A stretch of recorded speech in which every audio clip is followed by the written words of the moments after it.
특히 이제 이 염증성 장질환이 특별히 또 젊은 여성한테서 많이 일어날 수 있기 때문에 뭐 주위도 그렇고 꼭 본인이 아니더라도 이것에 대해서 조금 뭐 상식적인 수준에서 한번 알고 계시면 좋지 않을까 싶습니다. 그래서 건강하게 임신을 하고 출산을 할 수 있느냐, 염증성 장질환이 있는 여성이 이제 이렇게 그런 질문에 대해서 해보겠습니다. 36세 여자 환자가 여자 산모가 왔습니다. 8주 됐어요. 8주 됐는데 내과 천재 교수님께 크론 때문에 이제 약을 쓰고 있었습니다. 근데 임신을 했다고 이제 저한테 온 거죠. 그러면 이제 이후는 어떻게 해야 되느냐? 예전에 보니까 크론밖에 없었어요. 2007년, 그러니까 10년 정도 진단을 받았고 2010년에 그러니까 누공 수술을 받은 적이 있고 약은 크론병 치료제와 엽산을 드시고 있었습니다. 아기를 체크하기 초음파를 보니까 정상이고 임신 초기에 이제 피 검사, 소변 검사 다 정상이었습니다. 그러면 이제 산모분께 너무 걱정하지 말고 병 치료 잘하고 아기도 주기적으로 체크를 하면서 특히 내과도 잘 다니고 말했지만 엽산도 잘 드시고 이제 엽산에 대해서는 제가 말씀을 드리겠습니다. 이렇게 하고 산정 관리를 했습니다. 그래서 결국 임신 39주에 그러니까 40주가 만삭이잖아요. 그러니까 예정이니까 만삭에 아무 문제 없이 자연분만으로 뭐 꼭 수술을 안 하고 잘 분만을 했습니다. 아기도 3.2kg니까 딱 평균으로 잘 컸고요. 아무 문제 없이 퇴원을 했습니다.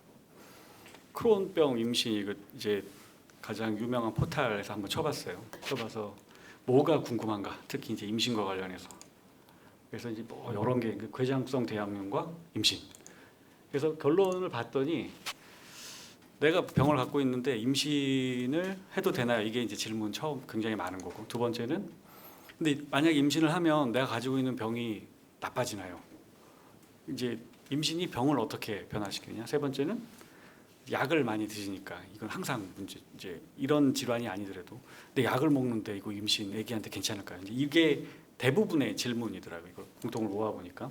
그래서 이제 오늘 내용은 이제 염증성 장질환의 일반사. 이제 이거는 뭐 본인 이제 또 많이들 좀 찾아보시고 또 이제 주치의 선생님께 또 설명도 듣고 하셨으니까 뭐 아주 자세히는 안 할 거고요.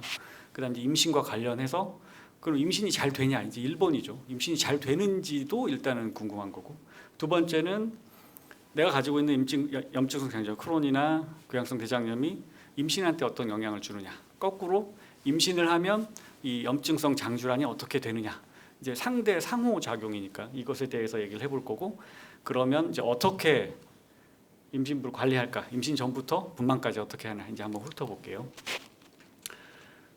이 염증성 장질환이 이제 뭐 제가 보는 분야는 아니지만 제가 이 자리에 설 수 있는 건 가임기 여성에서 많이 생길 수 있기 때문에 저랑 관계 있는 상황이 생기니까 제가 이제 말씀을 드리려 이 자리에 온 거고요. 그래서 가임기 여성에서 가임기 연령의 여성에서 발병률이 높고 그래서 뭐 발생 빈도는 10만 명당 40명 뭐 2명 이 정도 된다고 합니다. 이거는 다 아실 거예요. 호발 부위, 뭐 동반 증상, 주증사 이거는 뭐 제가 따로 더 말씀 안 드려도 될 것 같고요. 임신이 어떻게 되느냐 그래서 봤더니 결국 가장 중요한 게 활동성이에요. 내가 가지고 있는 병이 활동성이면 임신이 잘 안 돼요. 임신 자체가 자연 임신을 시도했을 때 근데 비활동성이면 그리고 골반 그것 때문에 수술을 많이 하지 않아서 그런 골반 수술력이 별로 없다면 임신율은 비슷하다 이렇게 지금 연구가 되어 있습니다. 활동성인 경우에는 임신율이 감소하는데 그 이유는 이제 수술을 많이 하면 배 안에 골반에 유착이 생기고 그러면 이제 난자가 배란이 되고 나팔관이 그걸 잡아 채취를 해가지고 임신이 돼야 되는데 그 수정능이 떨어지는 거죠. 이제 그런 면이 하나 있고 그 다음에 뭐 성교통이든 우울증 치료약, 뭐 성욕조화 이런 것들 다 이제 전반적으로 작용을 하겠죠. 그렇지만 뭐 병이 나으면 임신력이 회복된다고 알려져 있고요. 네. 그런데 만약에 이제 수술을 해야 된다면 내가 근데 향후에 임신을 계획하고 있다 그러면 가급적이면 복강경 수술이 조금 더 좋은 걸로 돼 있습니다. 그래서 중요한 거는 내가 염증성 장질환이 있을 때 임신을 할 수 있으려면 그 활동성을 낮춰주는 게 가장 중요하다. 염증성 장질환이 임신에 어떤 영향을 미치느냐 그러니까 가장 중요한 건 이것도 역시 마찬가지. 임신을 딱 했는데 그 당시에 활동성이면 결국 임신 결과가 별로 안 좋아요. 유산도 많이 생기고 또 조산, 아기가 몸무게가 작고 이런 것들이 많이 생기죠. 하지만 임신했을 당시에 비활동성이면 그런 것들이 별로 없고 임신의 결과가 비슷하다는 거죠. 그러니까 임신 비활동성이면 임신도 잘 되고 임신한 후에도 임신의 결과가 나쁘지 않다. 이렇게 생각을 하시면 됩니다. 아까 말씀드렸지만 그래서 임신 전에 비활동성으로 만들어야 임신 결과가 나쁘지 않고 만약에 활동성이라고 하면 임신하기 전에는 일단 치료에 전념하는 게 중요하지 않을까 싶습니다. 물론 뭐 여러 가지 상황이 있겠죠. 뭐 나이가 많아서 오히려 또 그렇게 되면 세월이 더 가면 임신이 또 임신 능력이 떨어질 수 있을까. 이제 이거는 이제 여러 가지 고려 사항이 있지만 일반적인 사항입니다. 이제 임암증성 장질환 중에 궤장성 대장염은 어떠냐? 별로 영향을 안 준다고 돼 있어요. 그러니까 크론에 비해서. 근데 크론은 대장성 대장염보다 조금 임신 결과가 나쁠 수 있어서 특히 활동성과 연관이 있고 그래서 조산, 아기를 일찍 낳는 거죠. 팔싹둥이, 칠싹둥이 뭐 이런 정도. 저출생 체중아, 그러니까 아기 몸무게가 작다는 거고 아기가 뭐 뱃속에서 작게 큰다는 거. 그다음에 수술을 빈도가 증가한다 이렇게 돼 있습니다. 그러면 이제 거꾸로 이제 반대죠. 임신이 엄증성, 그러니까 내가 임신을 하면 내 병이 더 악화되는 게 아니냐 이제 이거를 생각을 하는 거죠. 그렇지만 가장 이제 원칙 큰 틀은 임신이 그 활동성을 증가시키지는 않는 거 다행이죠. 증가시키는 않는다고 돼 있습니다. 그렇지만 뭐 언제든지 악화는 임신이 아니어도 악화가 됐다, 뭐 호전이 됐다 반복될 수 있잖아요. 그렇지만 악화가 된다면 임신 전기간 특히 일산분기에서 가장 좀 흔하다고 돼 있습니다. 마찬가지로 임신 초기 비활동성이면 역시 또 재발이나 악화 빈도도 준대요. 그러니까 비활동성이 굉장히 중요하겠죠. 임신이 그러면 특별히 궤장성 대암에는 크게 영향을 주지 않는다. 크론에 대해서는 활동성이 조금 영향의 변수로 작용을 한다. 이렇게 생각을 하시면 됩니다. 그러니까 장루가 있어도 임신은 잘 유지가 될 수 있습니다. 그러니까 이런 것들이 어떤 선입견으로 나는 임신을 못해 이렇게 생각하실 필요는 없습니다. 임신 유지가 물론 뭐 없는 것보다는 불리할 수 있지만 그게 아주 금기고 못하고 이런 상황은 아닙니다. 실제로 장루가 2개, 3개가 있는 산모분 여성도 임신을 해서 분만을 했습니다. 그렇기 때문에 뭐 어쨌든 가장 중요한 거는 그 질환을 잘 활동성을 낮춰서 유지를 한 다음에 임신을 하는 것이 중요하다고 생각을 합니다. 그래서 마지막으로 이제 엄증성 장질환이 이제 여성이 이제 향후에 미래에 임신을 하거나 아니면 임신 중에 어떻게 해야 되느냐 생각을 할게요. 말한 대로 잘 치료를 먼저 임신 전에 받는 게 중요하고요. 그래서 비활동성 때 임신을 하는 게 중요하고 약물은 이제 여러 종류가 있는데 대부분은 그래도 임신 중에 대부분 쓸 수 있습니다. 근데 뭐 한두 개는 가급적이면 대체약을 쓰는 게 좋겠다라는 것들이 한두 개가 있습니다. 근데 이제 그거는 임신부가 그걸 고민할 필요는 없고요. 이제 주치 선생님과 제가 상의를 해서 결정을 하면 되는 문제입니다. 물론 설명은 드리겠죠. 가장 중요한 게 엽산입니다. 엽산은 특별히 태아의 신경관 결손이라는 구조적인 기형이 있어요. 그거를 예방하는 걸로 굉장히 알려졌습니다. 그래서 서구 특히 뭐 유럽이나 캐나다 이런 데는 그러니까 우리로 치면 쌀이죠. 쌀에 엽산을 섞어버립니다. 그래서 무조건 계속 먹게. 근데 이제 저희는 그렇게 하진 않는데 요새는 이제 많은 산모분들이 원래 권장량이 400 마이크로, 그러니까 0.4mg을 복용을 하도록 되어 있습니다. 근데 염증성 장질환이 있는 분들은 5g을 먹습니다. 그러면 5mg이요. 그러니까 10배죠. 10배를 드신다고 보시면 됩니다. 이걸 꾸준히 계속 드셔야 됩니다. 이제 임신을 했어요. 임신을 했는데 병이 악화됐어요. 그러면 똑같이 치료를 하면 되고 대개는 일반적인 처치는 아까 제가 말씀드렸지만 임신이라고 해서 무조건 안 해야 되는 경우는 없고 대부분은 그대로 유지를 하면 됩니다.